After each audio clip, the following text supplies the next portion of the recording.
brought to you by Nova शुद्ध घी। जब जब खाए दिल खुश हो जाए, सदियों का नोवा शुद्ध देसी घी, सपना स्वस्थ भारत का। I love घी।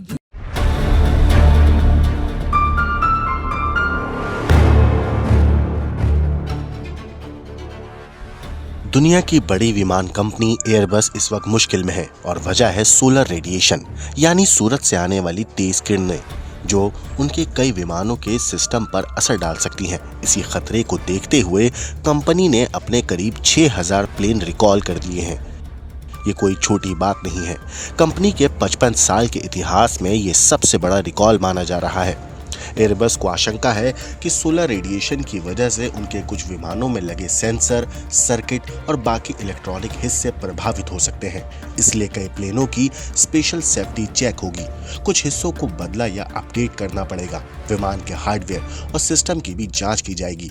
और सबसे दिलचस्प बात यह है कि एयरबस ने यह फैसला ऐसे वक्त में लिया है जब उसका A320 मॉडल दुनिया में सबसे ज्यादा बिकने वाला विमान बन चुका था, जिसने बोइंग 737 को भी पछाड़ दिया था।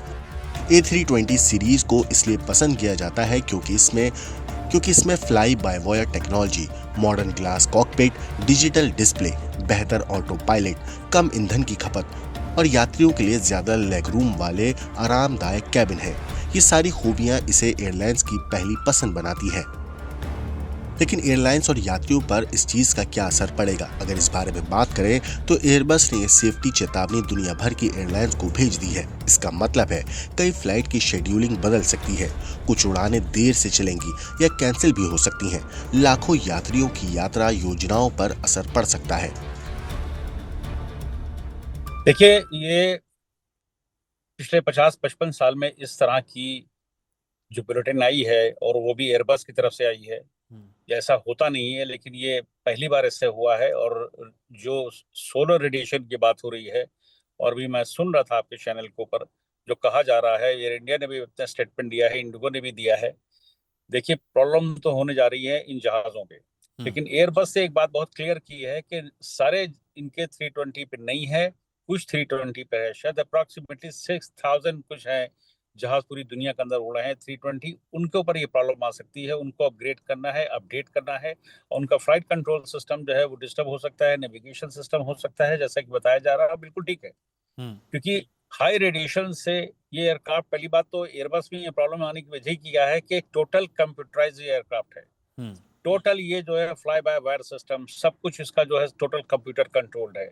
और ऐसी जगहों पे जहां पर कंप्यूटर का बहुत ज्यादा रोल होता है, यानी कह सकते हैं आप 95%, वहां पर रेडिएशन ऐसी चीजें या वेव जैसी चीजें या इस तरह के जो कहते हैं ना मैग्नेटिक फील्ड है, वो डिस्टर्ब करती हैं और उससे नुकसान हो सकता है, खतरा बढ़ सकता है, एयरक्राफ्ट को खतरा हो सकता है। तो जब से ये बुलेटिन उनकी जारी हुई है, सारे ऑपरेटर्स ने एयरक्राफ्ट खड़े किया। अभी तो यूरोप में सुबह हुई है, अभी तो पूरे में खबर भी नहीं पहुंची है, अभी बहुत से जहाज उड़े भी नहीं है। हवाएं क्या उड़ रहे हैं, साउथ एशिया में उड़ रहे हैं और इंडिया में उड़ रहे हैं, इनको खड़ा किया गया है। लेकिन ये आप समझ लीजिए, ये बहुत ही सीरियस मैटर है और ये कोई 1-2 घंटे में इनकी जो है अपडेट नहीं कर पाएंगे।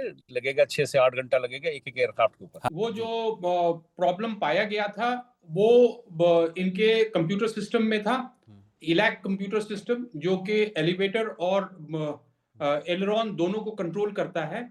और बिना पायलट के इनपुट दिए हुए जहाज जो है वो नोज डाउन पिच करके काफी तेजी से नीचे की तरफ उतरा था, जिससे लोगों को चोट भी पहुंची थी। और ये सॉफ्टवेयर ग्लिच के वजह से हुआ।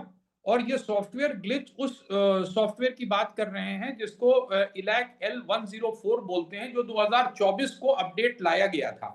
और उससे पहले जो 103 अपडेट था, L103, उसको रिमूव कर करके 104 लाया गया।